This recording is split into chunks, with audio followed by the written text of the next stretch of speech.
won't do a long intro.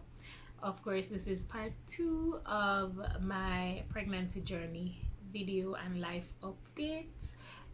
If you have not seen part 1, please stop this video and go ahead and watch part 1. This is a continuation. All right, so you'll want to hear what's in part 1 before you hear part 2. All right, so last when I stopped, I was talking about doing the ultrasound, which was my first ultrasound as well, because the island that we live on, there is no equipment for an ultrasound as well. So I was actually supposed to be flown, or not flown, but I was supposed to fly.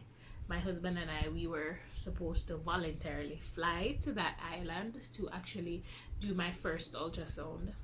But of course, I had to wait until I was 8 weeks, and then I would make an appointment and then go there and do the ultrasound. So I was actually supposed to, my appointment was the week after I actually had to be flown there. So we did the ultrasound. You know, baby was there. Of course, there were some issues with me bleeding because of that big hole, which my doctor would have to talk to me about. So I was placed on the ward, and my husband came up with me. They weren't sure, the staff who was there, they weren't sure, because like I said, I was admitted, I was flown there like after 12, and it takes like 10 minutes to get there. So I would have gotten there like after 12. Done the ultrasound, so everything, it was probably like after 1 to 2 at this point. And so I would have to wait for my doctor to come in. So they called her, because of course I'm an emergency case as well. So they called her to come in, and I was placed on the ward. And thank God, amidst COVID and COVID protocols, my husband was able to stay, because of course we don't have any family members here in the Turks and Caicos that he would be able to stay with while I'm in the hospital. And so there was a pull-out chair in my room. Was it already in my room? I don't think it was in my room. The nurse who was on duty, the midwife who was on duty that night, actually had him take that chair from the waiting area and put it in my room, and that's where he slept. It was a pull-out chair. It's quite comfortable actually. I actually got back that room when I went into labor, when I had to stay in that hospital, and I spent some time in that chair. And so he got to stay on. We had our suitcase and everything packed that night before we left home, so you know, everything was good. We stayed on, and then the doctor, I don't remember if she came that night, or yeah, I think she came that night, right? I think she came that night, but I don't think she had explained in detail everything that was going on. I don't remember. Yeah, that part of it is a bit fuzzy because I was so tired, but I was so happy that the baby was okay actually. But I think she did come that night, and she was explaining that I would have to stay on until the bleeding stopped. So the situation is now, so my uterus is ruptured, right, and the baby's okay, but what happens is, if I continue to bleed, so if the rupture spreads, so if the hole gets bigger, then the baby's at risk, of course, because it's getting bigger, so there's nothing to hold the baby or anything, and then I'm at risk as well, because basically there's a hole in me, right? And so I'm bleeding, and if I don't stop bleeding, then my life is at risk as well as the baby. And that was a scary fact actually. And of course we had to consider, because they couldn't just decide, or I couldn't decide, okay, tell them take the baby and just, fix that hole. So I had to be there to um, be observed, and they couldn't let me out until the bleeding stopped, of course. So I was we were praying for the best. Basically, we were praying that the rupture wouldn't get bigger, and the baby or me, we wouldn't be at risk. Of course, in the back of our minds, my husband and I, we had to make the decision. If it is that the rupture spreads, am I going to risk it and just let's just see if the bleeding stops, if the rupture doesn't spread anymore, or are we going to make the decision that if it's getting worse, that we just let them take the baby out, because I couldn't abort the baby. They don't do that here, right? So it would just to wait until it's life or death, and then the decision would come, right? So of course, in that situation, I wouldn't be able to move about, so I would have to be on bed rest. So I was placed on bed rest, and I was in the hospital for 2 weeks, actually, on bed rest. My husband got to stay on as well, thank God. Due to COVID, the schools were closed. I wasn't allowed to fly or anything because the doctor was thinking the pressure would make it worse. Thank God, after a few days, I slowly started, stopped bleeding. So it was slowing down. Of course, I had to do an ultrasound every other day to make sure that the baby was still okay, and he was still okay. He was still growing and healthy, and the works, thank God. And after the 2 weeks, I wasn't in the hospital, but I had to stay on the island additionally. So I was there for a month and so, basically on bed rest. My doctor told me as well when I was coming out of the hospital that for the remainder of the pregnancy I would have to be on bed rest. I wouldn't be able to do anything. It was tough being there, but the nurses were amazing. Really, I cannot complain. They were amazing. I was fed 3 times a day, so was my husband. We got to choose our meals from the previous day of what we wanted, from whatever selection was being cooked that day. So it was good, really. When I was finally able to get up to take a shower, my husband was there with me the whole way. Even though I was fed, he still went out and got groceries and little stuff for me and Jamaican food that I wanted so that I could have it. And the doctor was amazing as well. Everybody there was so good to us. And so when I left the hospital, we had to rent an apartment there for the remainder of the time. Just a small place, very chill. I was still on bed rest, so he still made me breakfast, lunch, dinner.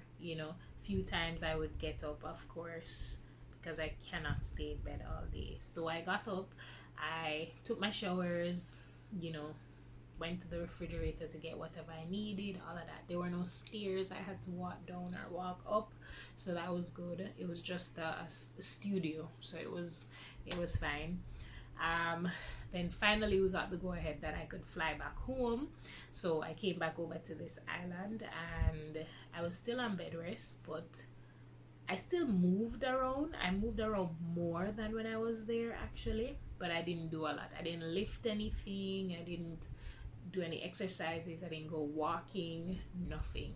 I didn't push myself to do anything, even though I really, really wanted. And there were days when I would get up and go in the kitchen and say maybe I can go cook something or whatever. So that happened, and yeah, in the midst of COVID, I had a baby. Yes, My personality changed a whole lot during the pregnancy. Because of the situation that happened, I kind of shut down a little bit, and I didn't really, due to COVID as well, my doctor had warned me about like being around other people and so on, so we had to be extra careful. So I didn't go anywhere. I didn't go anywhere. My husband did everything. And so if I needed something, he would go, you know. And yeah, I mean, I think I went to the beach maybe twice. He would drive me there because the host would drive me nuts. But other than that, I didn't do anything. I didn't go around anybody or anything like that.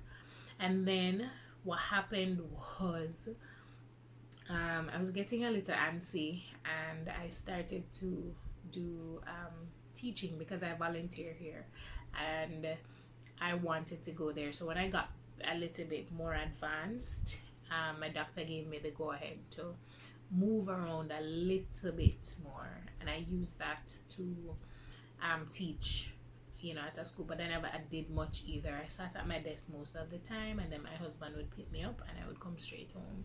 That's it. Put my feet up, sleep. That's it. It wasn't a rough pregnancy either. It wasn't terrible. There were days when I felt sick, but there were days when, like, later on in the pregnancy, when I felt energized. Yeah. But my personality changed a whole lot during that pregnancy and during that ordeal. Like I said, I kind of shut down, and I kind of stuffed a whole lot of things in. And moving here as well has really changed my personality. I'm more of a talker and a outgoing person and so on, and I think I'm more chill now, more relaxed, more, I mean, it's been months since I've worn makeup, maybe a year. Well, it's not a year because my husband and I did a DIY pregnancy photo shoot days before I actually gave birth. But yeah, I've been pretty chill. Like, my person, I don't know, a lot of people wouldn't understand, but I think a lot of people do understand. And after giving birth, I don't think I experienced like postpartum depression, but I think I've experienced, maybe, I think it comes in a lot of forms, but I think I've experienced, I don't know, like a shift somehow. I don't know how to explain it. I've just been super overprotective of myself and overprotective of the baby, and I would want to say overprotective of my husband as well. Like, I've just been, it's hard to explain. I haven't really been feeling like my usual self. There's just a lot of things that's been going on, but I haven't been depressed to the point where I've been crying and things that they explain to you that postpartum depression comes with, but I think I've shut off some part of me. I've kind of guarded myself a bit more, and even while I was pregnant, I kind of shut down with God. Like, I was, it was just God and I, because it was just the only person I could relate to, and I was trying to not have a fussy baby, and I'm naturally a miserable person. Like, I am miserable, and I am spoiled in some ways. And during my pregnancy, like, when I would feel like a mood swing coming on, I would just, like, basically take on myself. Like, if my husband and I are watching TV and we're good and I feel that mood swing coming on, I would just come in the room, lay down, and that's it. And I'm like, God, just, I didn't want to be fussy. I didn't want to be miserable, because I didn't want to be stressed because of the situation, being having a high risk pregnancy, but also I just didn't want a miserable baby. I was trying so hard. And so I think during my pregnancy as well, I didn't talk to a lot of people. And even now, Like my friends will check in on me. Like my friends and I have dope friends. Like I love my friends. I would never trade my friends, you know. And even if they can't relate or they don't understand, like I would never trade them because the love is still there.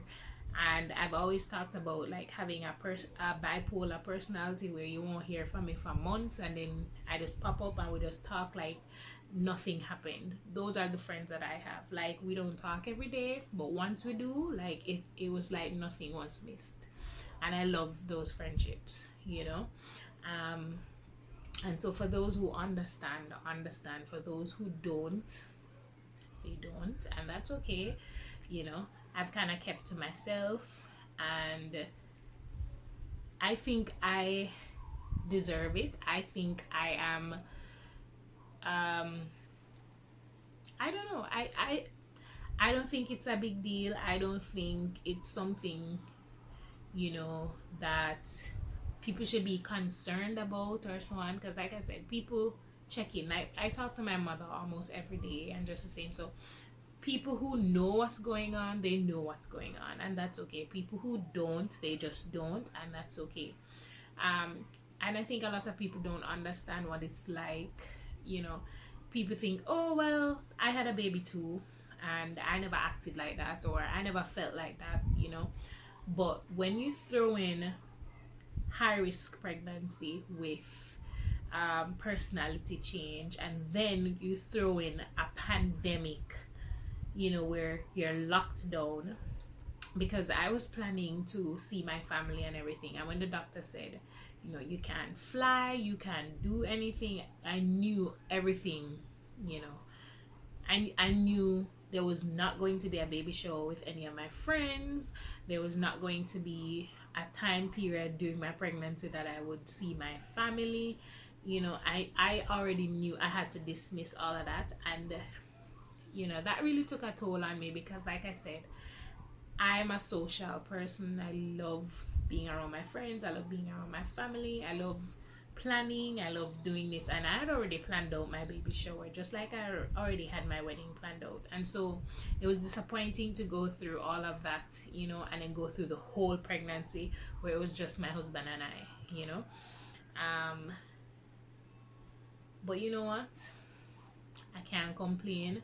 God has been so good to us, and I'm so grateful that we have a healthy baby boy who wants to do everything. You guys will meet him soon enough. Um, but yeah, that's what my pregnancy journey has been so far. Thank you so much for loving me. Thank you so much for praying for me. Thank you so much for subscribing to my channel. If you have not subscribed already, please go ahead and subscribe and like this video and all my other videos. All right, thanks so much for watching, and I will see you in my next video. Bye.